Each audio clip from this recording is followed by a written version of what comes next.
Thanks for your company. We are coming to you live from digital address GA0992539. Now, there's great jubilation and merrymaking among the people of the Dagbon Kingdom as they outdoor the newly selected Yana Abukari II. This follows 17 years of protracted chieftaincy dispute between the two gates, the Andanis and Abudus. Today's investiture is historic in the tradition of the Dagomba people and, for that matter, Ghana.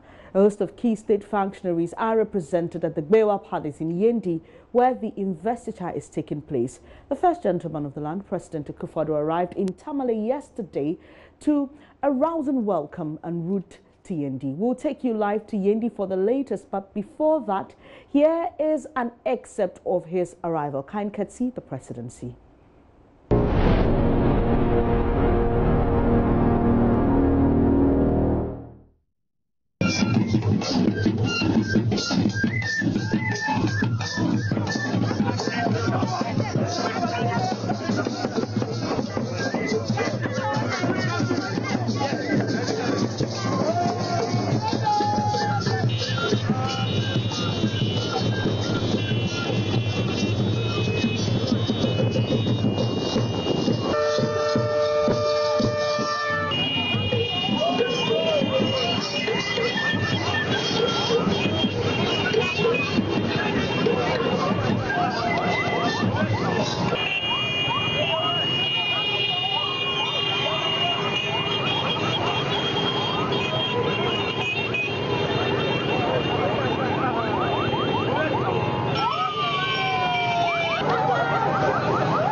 Excited people from all walks of life meeting the president as he arrived in Tamale ahead of the investiture of the new Yana. Well, we'll be taking you live to Yendi to get a sense of what is happening. If you've been watching us from morning, my colleague Justice Bedo has been giving us updates on what's been happening regarding the investiture of the new Yana Abukari II. But many people have thronged the Gbewa Palace today to witness the particular ceremony. Earlier, we saw former President John Dramani Mahama with some NDC executives. Here are sights and sounds we gathered this morning.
means a lot. Without unity, there's no development. And Dagbon has suffered a lot under this. So it means a lot to generations today, generations yet unborn. Honorable, is the National Democratic Congress going to be represented here today? Definitely, we will, because we started the peace since Rawlins's time in the PNDC. Yeah, I was regional minister over here, so I have a story to tell. Then that will be a very good story that people, I'm sure, would be yearning to listen to. Tell us how we got here. What has happened? What has gone under the bridge for young people who may not know? Well, the point is there have been several attempts at, getting the two sides together and getting Dagbon united. It's traveled a long way. Maybe some other day we'll tell the story. Right, and on social media, if you look, people have warned over politicizing this issue because there are dangers. No, we should take politics out of this. We should take politics out of this. The people predate politics. I mean, Western politics, because the people had their own politics in those days before even colonialism. But today, in terms of partisan politics, we should take this out of it. The Gombe should be one, irrespective, because in the two major political parties, you will have the two houses, represented. So let's take partisan politics out of this chieftaincy issue, out of the people's unity. What are the dangers you think if we don't? My goodness, we will relapse. We'll go back to the same problem. We cannot replace one conflict with another conflict. Conflict should be out. Get the people united. Politics is supposed to be for development, and the people are supposed to be for development. Slowly but surely getting to a stage where we will wipe away what used to be the Abudus and what used to be the Andanis. The great-grandfather of this Yana is the one who started who is the grandfather of the two gates. That's his great-grandfather. His grandfather was the Yana Na Andani. Then his father became the Yana Na Andani the second. And today it is his turn. There have been about 44 Yanas since the year 1416, since the days of Nanyasi. He's the 44th. The Dagbon kingdom has been in existence way back into the 13th century. And we've had challenges, especially over the past 200 years. I think that today marks the time when we have to look forward to a Dagbon where we are more of the Gombes than Abudus or Andanis. Abudu and Andani were brothers. They are not like clans, as some people would want to believe. They are brothers from the same father. There were 4 brothers. Abudu was the first, Andani was the second, then you had Muhammad, then you have Darmani. They were one father. And then their lineage is what we are seeing today that is supposed to be succeeding to the throne of the Yana. So I believe that we have come to the realization that we cannot develop unless we are one, unless we eschew conflicts and then keep together our unity. How to make this happen is what you are seeing today. And I believe that the Yana has sent the clearest indication that he is going to be a unifier. He's going to be the Yana for the Gombes and not the Yana for Andanis or Abudus. He's going to operate an open door policy. And I believe when his address is read today, you will get the clearest indication where the Gombe is headed to. Honorable, we can't deny the fact that politicians like yourself have very much been a part of the problem coming to today. Going from today, what do you think, and politicians like yourself, what are you going to commit to do differently? I think that we have to maintain the sanctity of the chieftaincy institution. Like I said, over the past 200 years, there has been one intervention or the other in the enskinment of the Yana since the colonial days, even before the colonial period, and up to 1930. When his father became the Yana, there was some amount of political intervention by the British colonial district commissioner. So there's been one intervention here or the other. But we, the Gombes, have to own our chieftaincy and preserve the sanctity of the institution and make sure that we do not do anything that will encourage any government to get involved in our internal affairs.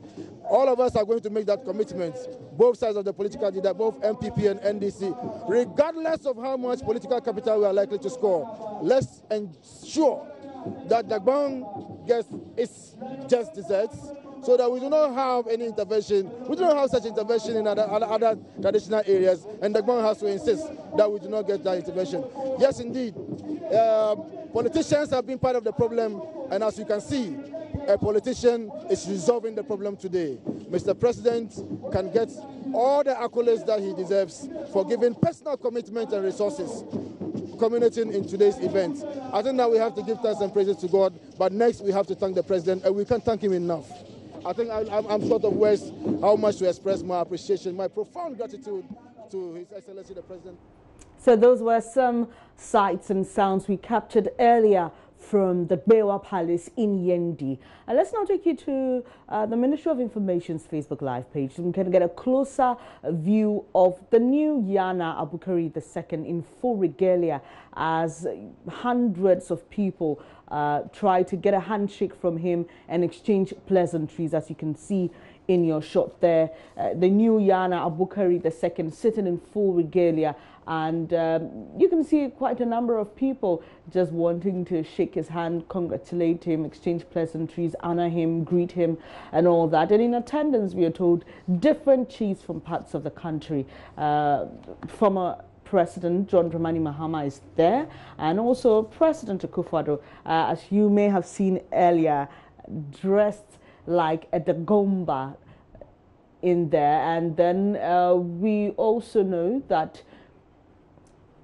the President of the National House of Chiefs, Toby Afed the 14th, is expected to be there. The Asantehene Otumfuo II, who led the Committee of Eminent Chiefs in drafting this roadmap to peace in Dagbon, is also expected to be in attendance. But just by way of bringing you some history, we're told the conflict between the Dagbons dates back or can be traced as far back as 1948, and there have been series of attempts to restore peace to these people. We are told come from one grandfather. And in December 2002, President Kufuor preferred charges against 15 persons cited by the Commission for aiding in the killing of Yana Yakubu Wandani II. And from that time till now, this is the first time we are seeing this. My colleague Justice Bedo is still in Yendi covering this historic event for us. Hello, Justice. Hi, Bennett. Definitely a lot of excitement and merrymaking. Tell us exactly what is happening now at the Bewa Palace. So, as I speak to you, Bennett, the hundreds of chiefs from all across the country who have made their way here into the Bewa Palace, this very historic outdooring, are currently taking their chance to pay homage to the new Yana and wishing him well. Earlier, we had the president who himself is dressed in a very beautiful Dagbon cloth, and I'm sure people who are watching may have seen that earlier. Very, very colorful Dagbon costume that the president came in, and that is how he came in here and took a stand to pay homage to the president, to the new Yana. We also had the former president, John Dramani Mahama, who also arrived here hours ago ahead of the president's arrival. Also take a stand with... Hello, Justice. To pay homage to the new Yana. We are unable to get a very clear view of the Yana because we are restricted. It tells you the huge numbers of the people who have made their way from all across the country. We have represented here the president of the National House of Chiefs, Toby Afede, who is here with his entourage. We have also a representation from men who are represented here, who came in very colorful. We have represented here the president of the National House of Chiefs, Toby Afede, who is here with his entourage. We have also a representation from Menchia, who are represented here, who came in very colorful Ashanti costume and traditional dancing. As you can see behind me is the many chiefs who are going to pay homage to the new Yana. I imagine this is going to take many minutes to conclude, because there are hundreds of them, of chiefs, more than 40 paramouncies from all across the country represented here. It is more of Ghana celebrating with the people of Dagbon for what has been a truly historic occasion, outdooring their very first Yana in 17 years. Bernice. Expecting it to be a long day, looking at what we've been able to achieve so far since the program started in the morning. But just tell us the rest of the activities lined up for the investiture.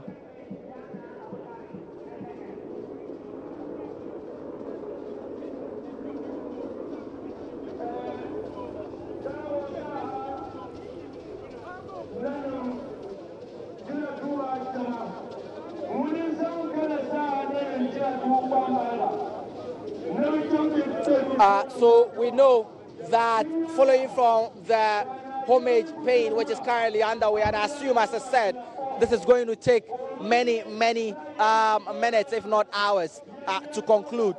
Once that is done, we are expecting a speech from the representative of the Otufo, who chaired the committee of eminent chiefs who worked to put together this peace map, which has led us up until this point. We are expecting that speech.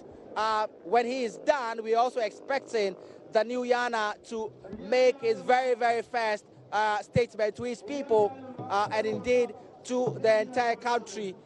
This is the very first time he's going to be speaking 1 week after he was chosen as the new Yana. And then we would then have the highest moment, which is a speech from the president.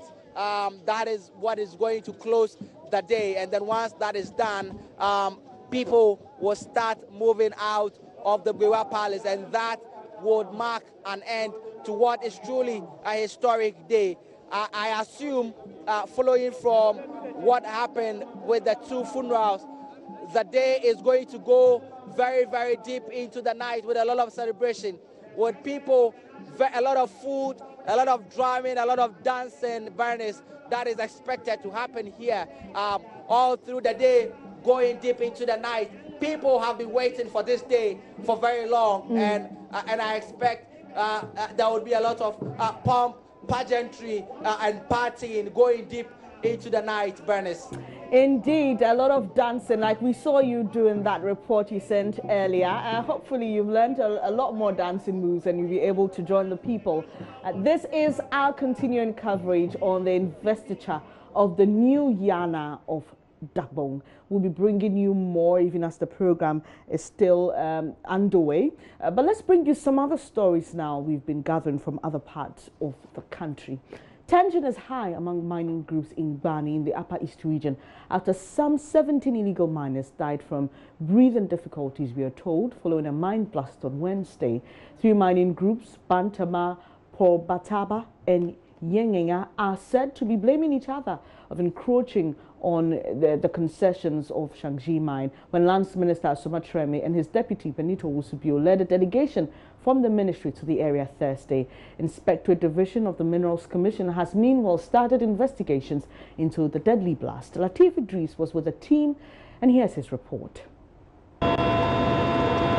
Now, following Wednesday disaster at a mining site in the Talensi district of the Upper East region that resulted in the death of some 16 illegal miners, the Lands and Natural Resources Minister and his deputy plus the CEO of the Minerals Commission are flying to the disaster zone to get first-hand information as to why these galamseyers defied directives to undertake the operations that led to the untimely death of the 16. I'm flying with the minister on Joy News.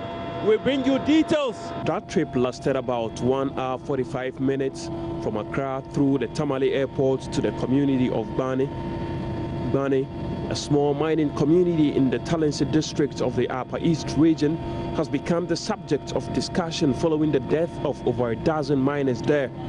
Underground tunnels run through the greater part of the grieving community, where Shanxi Mining Company, a Chinese firm contracted by Paul Bataba and Yen Yeya Mining Companies to dig for gold, has been operating since 2008. The tragedy here has left many wondering who will be next to die, since a good number of the youth here are legally or illegally into mining. This is the residence of one Kwesi Appiah, and we've made to understand that the illegal miners who got trapped and died underground went through this underground tunnel right here, the residence of the said Kwesi Appiah, who we must say is now in the grips of the police. We've also been made to understand that even after the explosion and the killing of the 17, there are still some illegal miners operating inside this underground tunnel here at the residence of Kwesi Appiah, who owns Bantama Mining Company. You and people were together in a concession that you cheated them, and that is why the problem is still there. And unfortunately, Mr. Ben Ayi wasn't there when the license expired. It is Tony Edu, or what is the name? Then Obed, and then Mr. Richard Afeno. When they wanted to renew the license, I traced this thing because I'm a leader. The small scale miner director refused, and I had to query him on that. And they renewed the license for my brother alone, without adding the people or compensating them. That created the chores up to date. And the commission cannot come to tell, because what they sat down and agreed, they cannot come to tell them that they should not work. The Lands and Natural Resources Minister, Kweku Asumachireme, who visited the grieving community and the hospital where 6 other victims are still battling for their lives on Thursday afternoon, says the law will deal ruthlessly with whoever will be found culpable. There are conflicting with what you've seen today, even though you are yet to go to the last port of call. What should we expect from the ministry and also from the Minerals Commission? Are you coming down on these 2 or 3 companies? As I told you, we will sit together with all stakeholders to dialogue on this matter to find a lasting solution to it. The Inspectorate Division of the Minerals Commission, who will come after this visit to ascertain the situation, investigate it, and give us their report. We sympathize with you for the unfortunate situation that occurred about 2 days ago. It is not good, but we urge you to keep your calm. The restraint that you have had for all this period, we urge you to keep that up. Reports about the direct cause of death, with some claiming the 17 died from the rubble that came down after the blast.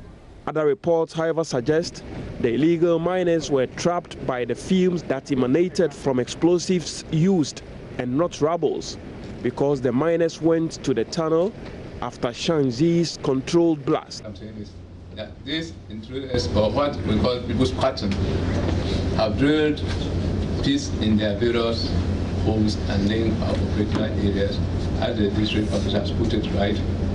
Immediately they hear our blast, they come down and then enter the area to pick whatever they do before we come in. But on the 22nd, no matter what we do because of these challenges, before we blast, we even send security men ahead to check whether people are around or not, which was done before blasting, and there was no challenge.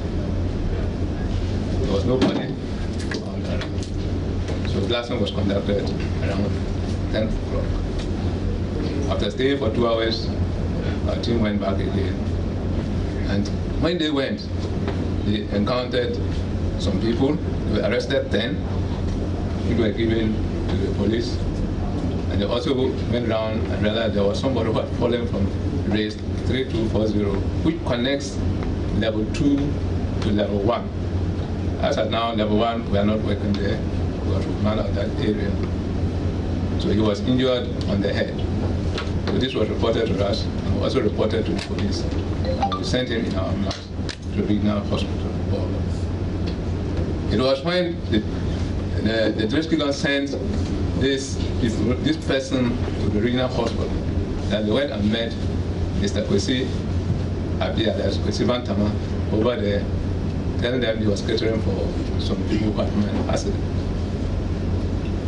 Then when they came back, they informed me. But we did not have any news. Inspectorate Division of the Minerals Commission are expected to kickstart investigations into the disaster on Friday, something Mr. Sumatreme says should be concluded before the end of January 2019. Latif Idris, Joy News, reporting from the Upper East region. Now, a victim of the Takoradi string of kidnappings is still struggling to recover from the ordeal 5 months after she was found. The 18-year-old was abducted 10 days after the first of 3 missing girls was seized in August last year. Now, this victim was found almost 24 hours later by the roadside with part of her hair cut for suspected ritual purposes.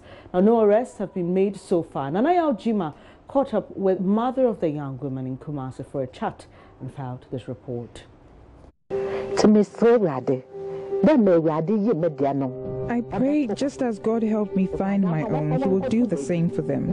I pray they are dropped somewhere so they can go pick them up. May they not be harmed.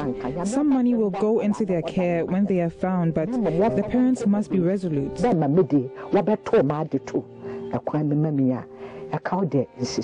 Mama Akos, not her real name, says a prayer for parents of kidnapped girls in Takoradi. Her own daughter, we call Amma in this report, disappeared on the 17th of August in Ghana's Oil City, but found the next day.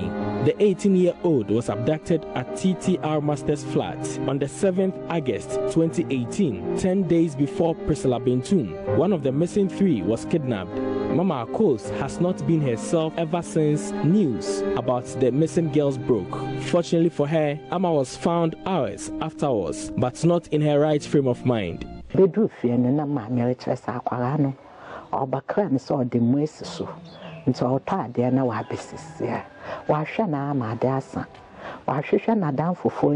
told her grandmother she was going to buy a SIM card from a nearby shop. We thought she would return in minutes because she had put some food on the fire.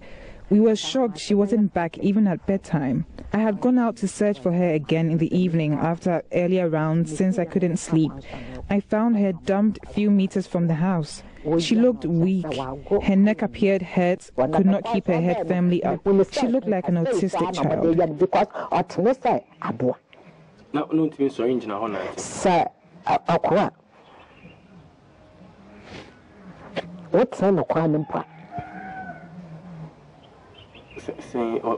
She could hardly speak for days and had to put her ordeal in writing. Mama Akos reenacted her daughter's story. Red Cross, a Tamakoko sign. Na papa penny be From what she wrote, unknown men in the taxi cab had asked her where she was going. That was all she could remember. Later, she found herself in a room with a red cloth all over. In there, she saw strange people and creatures, including a 2-headed snake. The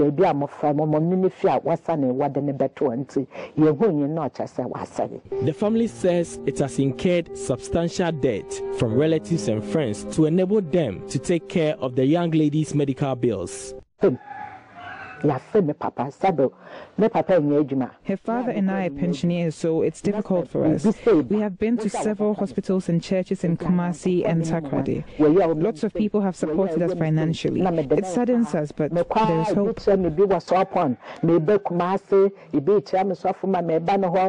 Thank God, Amma is now back to school, but the family still lives in uncertainty of potential relapse since she is yet to fully recover. Nanaya Ojima reporting. Meanwhile, headmistress of the Takwa Senior High School has confirmed a first-year student has been kidnapped on Wednesday. The headmistress, who wouldn't speak on record, says the girl took permission to go home but never got home. Later in the day, the girl called her brother, who lives in the northern part of the country, telling him to send her some money because she had been kidnapped. We're still trying to get more information on this. My colleague Ina Thalia Kwansa, our correspondent in the Western region, is on this beat and will bring you more details on that. Meanwhile, it's now time for business news, and Emmanuel Abuajariafe is standing by with details on revenue mobilization in Ghana.